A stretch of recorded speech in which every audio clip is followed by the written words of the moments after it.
Good evening, everyone. As everyone logs on, we're gonna go ahead and give some, people time to get on here. We still have our prayer request book that we're praying out of. So if there are any prayer requests that you guys have, we are adding to it. I do want to put out there to please pray for my mom. She hasn't been feeling very well, and she's been having, a couple of health issues. So if everyone could please, keep her in prayer, I would really, really appreciate that. It's pouring rain outside right now. So tonight's going to be a little, it's going to be a really quick night tonight. So I'm going to go ahead and give a short little testimony. We haven't had anybody that came up saying that they wanted to give their testimony. So we're actually going to go ahead and start, I think we're just going to throw out the invitation out there, but from now on, we're just going to, instead of having, a specific testimony night, unless, people come forward and say that they want to give their testimony, we're just going to continue just having Bible study or, like our prophecy updates and things like that. And so we're just going to go ahead and do that. All right, well, to get started, this little testimony is from a few, it's from the late 2000s, like 2008, I want to say, something like that. I had just stopped working at United Nissan, and because they were trying to, I was working in the internet department, and just to give you kind of like a little backstory here. This is going to be for anybody that's looking for a position, for a job or anything out there that's unemployed or anything like that. I'm hoping and praying that this testimony will help you through that, because I do know that there are a lot of people out there that are looking for a job, that are looking for employment. And so I'm hoping that this testimony that I'm going to give tonight, it's for specifically everyone out there. Hi, Vanessa. How you doing?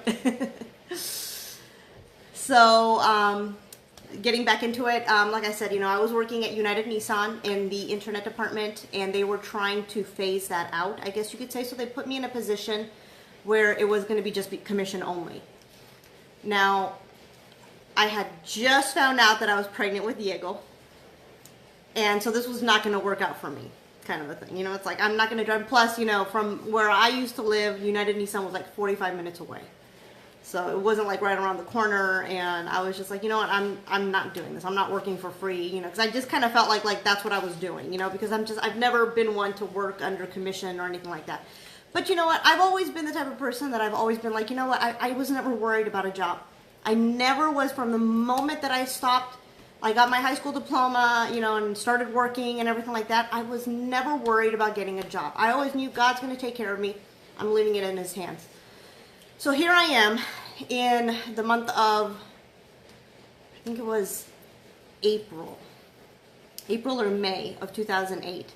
And here I am walking out of United Nissan. I had worked there since 2006.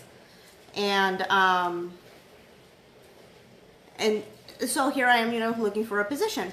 My mother-in-law, who works at the Social Security Department, said, you know what, they're looking for a claims representative, and maybe you could go and apply. Now here's the thing with a claims representative: A, you need a college degree, and B, they don't like family working together in the same office. So I had two things against me. But she was like, but you can still, it's like I'm really, good friends, with the management, they know her, they love her and everything like that. So it's like, at least just try. So I go and I apply, and you have to take like a test or something, online to even get to the point of, seeing somebody to interview or anything like that. So I took the test, I passed that, and they called me in for an interview. So I was like, okay. So I went in with so many things against me, brand new, pregnant, they didn't know that because my mother-in-law hadn't told them that or anything. I go in and I have an interview with the lady, and she was also, she kind of, let me know, well, we don't hire people that don't have, the college degree. But You know, it's like, you know, we're very impressed with, your resume and your mother-in-law and this and that. And just like, okay. Got through the interview process and somehow or another I got the job. So I got the job. I was supposed to start in July. So I left the office that day. I had to come back a different day so that I could, I guess, get some paperwork done and whatnot. And I took my daughter with me. And here we are inside of the office, you know, for this job that I'm not qualified for, that I shouldn't be getting. And my daughter goes, oh, you know, my mommy has a baby in her belly. And I'm just like, oh, God. Perfect. So now they know I'm pregnant. And, you know, it's like, again, I've got all these things stacked against me. So thankfully they laughed it off. They were just like, oh, that's so great. We're so happy for you. I'm just like, oh, thank God. So I started working July 3rd. Now, anybody who knows me knows that with Juvia, I didn't have a very happy pregnancy. With Diego, it was 10 times worse. So I started work July 3rd. And when was it? In October, I started going through the training process, because you have to go through a whole training thing. And it takes several months to go through. Well, in October, I started having contractions. And I had to go to the doctor and everything. And I started having contractions actually while I was in the office. And I had to go to the doctor, and the doctor was like, yeah, it looks like your lining is getting thin and you could go into labor. So we're putting you on bed rest. And I'm like, oh my gosh. Are you kidding me? You know, it's like, here I am now. All these things stacked against me. Now I'm going on bed rest for 3 months. I had to be on bed rest until he was born, which was January. So I go on bed rest. After Diego was born, January 9th, obviously you have your maternity time. So I had my maternity time. I didn't go back to work until I think it was April. Mm-hmm. Something like that, or March. No, March.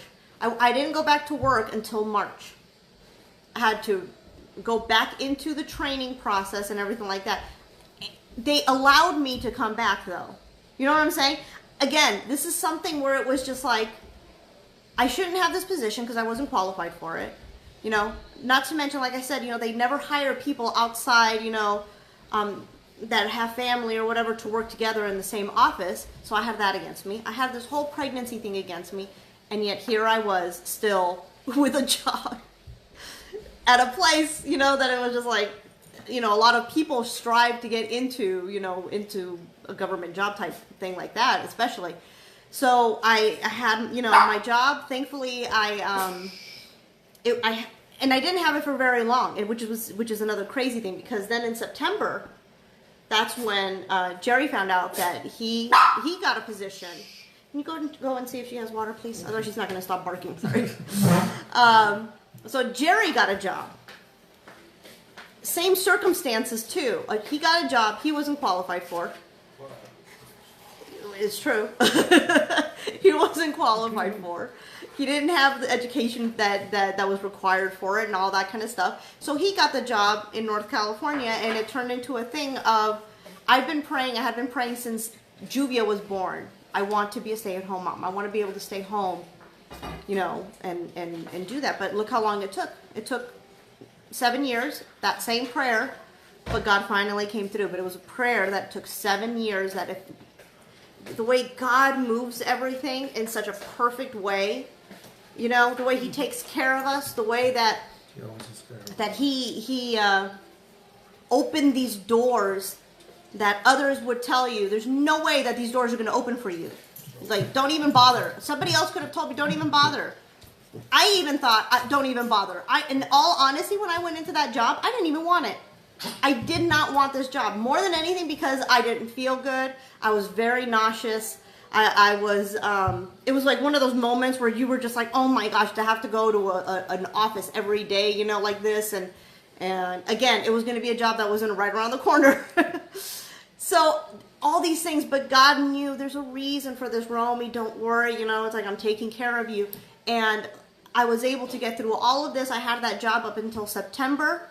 and I gave my notice. They did not want me to leave. Like, they didn't want me to leave. They were like, if you ever need a job again, please let us know. I mean, it was absolutely crazy the way that everything just kind of happened. And it just, God led us to where we were. You know, he led us to North California, where we lived for 2.5 years.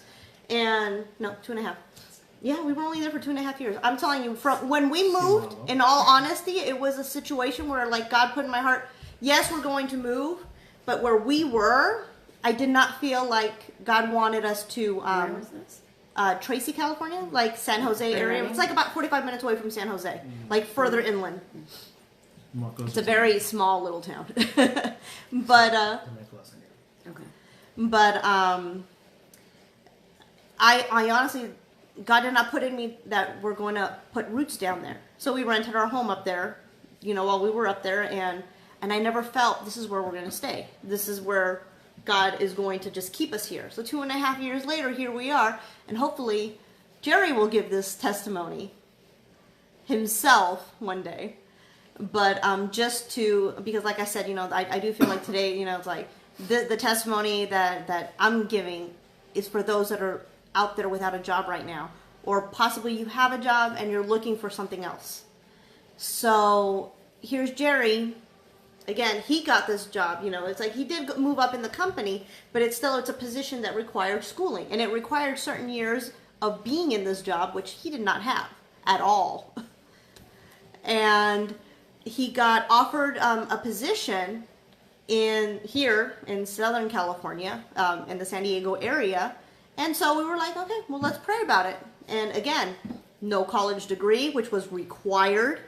They hadn't promoted anybody to this position or whatever that wasn't already in the company from the outside in like 15 years, something like that. I was the first buyer they hired from the outside in almost 10 years. Yeah. So he had, again, all these things stacked up against him.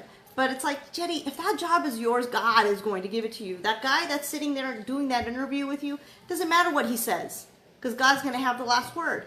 And lo and behold, God opened up those doors. Because not only that, we also had a 2-year lease or you know, the renter contract thing, you know, with the house that we had.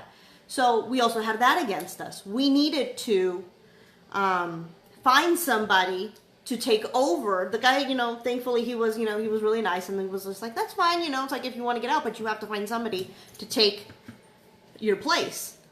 Oh, we would have to pay both rents. Yeah, or else we were going to have to pay all that rent as well. What? So what happened? Find your own rent. God opened that door. The first people that came to look at the house, the first people, sold them on it. Done. And they took over the house. So Jerry got that job. We came out here, and in 2.5 days, we found the home that we rented when we got here. Remember, we found it on the last day. We were almost on the last day. We were about to give up. We were about to have to drive back. You know, we're driving back without a house. Without a house, yeah. Place to live. But We just moved in God 3 opened weeks. that door as well. The very last day that we were here, you know, God opened. It was like, because we were looking at homes, we were like, oh no. Finally, it was like, during the oh my busy gosh, there it season, is. So all the rentals were going in hours. Yes. So I want you guys to understand and to know, God still moves mountains today. Everything that you see that is in the Bible, the miracles and everything like that, that still happens today. And I think sometimes we don't give God enough credit for what he can do in our lives, in our families' lives, in our friends' lives, and all around us all the time, because he still does that. He knows what's best for us. Sometimes he does close doors. Sometimes he will say no, but it's because I have something better for you, my child. You know, but the thing is, I think it's having that faith as a mustard seed. All you need is a faith like a mustard seed, right? Just a little bit of faith, and you'll be able to move those mountains. And I know for a fact, because I always relied on God when it came down to me having to have a job.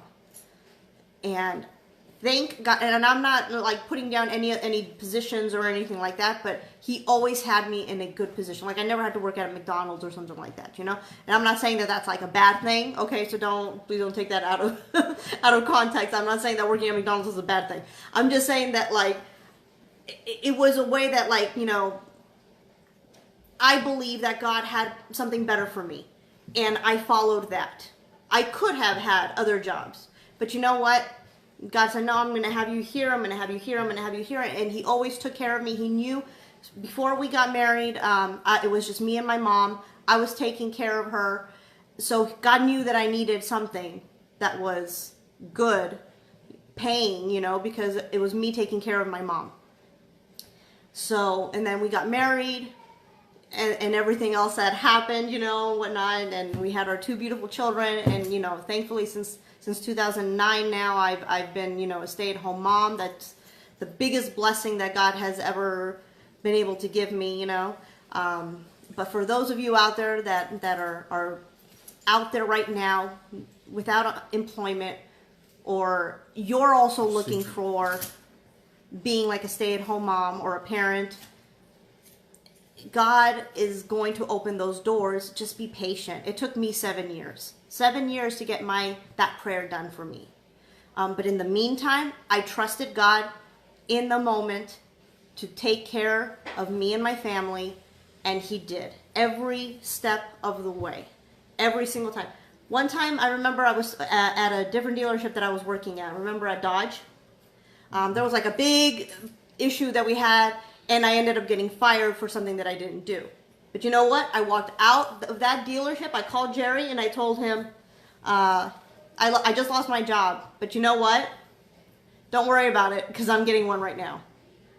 And me and another friend of mine we were working together, drove to another dealership, literally had a job that same day. But it's got to be that moment where you're like, I'm not stressing. I'm not worried. I know God's going to take care of me. And you have to have faith in that. You have to have faith in the fact that God is going to see you through things, that he's going to open those doors for you. And if they do close, it's because he has something better for you. Trust me on that one. Trust me on that one. Because sometimes, you're in a job that you don't like, that you're unhappy with, that you're just stressing out all the time. Keep it in God's hands, because God eventually will get you out of there, and he'll put you somewhere where he needs you. Remember that. A lot of our things, everything that we do is for his honor and his glory. And our job, our position is no different. So he might have you somewhere because remember, our lives are testimonies as well. It's not just getting up here, and giving a testimony like this. It's giving your testimony through your life. And so when we are at work, we have a great opportunity to be a living testimony just by word and deed. When we're walking around living the Christ life, it's as if we are a Bible open for the world to see. God's word open for the world to see. If we, and here's the one thing that I think we all also need to be very careful with, is our walk. And when we stumble, we are going to stumble, we are going to fall, but we have to be careful, because when people know that we're Christians, they're looking for us to fall. They're looking for us to be just like them. They're looking for us for them to, stick their finger in our face and go, oh, see, you're just like me. Who cares? And that's not the way that we're supposed to be either, because God's not going to bless that. We need to be very careful, especially Christians in the workplace, because God needs you there for a reason, and it's to be an example of what it is to be a real Christian, to be a true Christian follower of Christ, so that they can look at us and go, there's something different about that person. There's something different about her. There's something different about him. Look at how he behaves. Look at how she says things, how she's happy. Look at how she doesn't stress. I mean, there's so many different ways, that we can be that light, especially in the workplace. So thank you guys for listening. Like I said, this was going to be a short little testimony. I just wanted to go out there and just kind of give you encouragement that God is taking care of you, that he is going to get you through whatever it is that you're trying to get through right now. If you are looking for a position or a job or a different position somewhere else or anything like that, let us know so that we can pray for you, because the power of prayer, man, that's great. I believe in it, and so should you. Yep. Okay, because it's us having direct communication with God. We don't have to have an intercessor. The only intercessor we have is Jesus. He's the only one, the one that's in the middle there. And so he is going to hear our prayers, and he's going to answer. Believe it, because it's going to happen. So if there is anything that we can pray for you, please let us know. Again, if it's private, just private message me. It's not a problem, but the more people that you have praying for your circumstances, for your issues, the better. And so I encourage you for the rest of this week to hold on to those promises that God has for us, because he has the best for us. Sometimes we do fall, and those are the moments, though, that he's looking for us to praise him through those storms. Everything that we do is for his honor and his glory. Remember that. Remember that every single day. Wake up in the morning and remember that our lives are for his honor and for his glory alone, not ours. It's not for you to get, promoted and think it's all about me, because it's not. It's all about God. And we need to remember to keep him in the limelight. Give thanks to him for everything that he does for you. If it's waking up and just saying, thank you for my health today, Lord. If it's waking up and saying, thank you, Lord, that I was able to have breakfast this morning. There are so many, things that we have to be thankful for. Even in the midst of storms, we need to remember that, because it's all about praising him through the good and through the bad. Okay? So I hope that this helps someone out there. And next week we will be back together. We're going to have, our regular Bible study. And on Sunday we will have our church, right? We're having church on Sunday. So thank you guys for listening tonight. I pray that it was a blessing. And we are here to pray for you and with you through any circumstances that you guys may have. I love you guys. Thank you guys for all your support. For everyone that, comes here and is with us and supports us, not just by coming here, but on air as well, our church in Vegas, our friends all around, in the United States and whatnot. Thank you so much, because we really, really do appreciate it. And we just pray that we can be a blessing for everyone. God bless you guys for through the rest of the week, and we will see you on Sunday. Stay dry. God bless.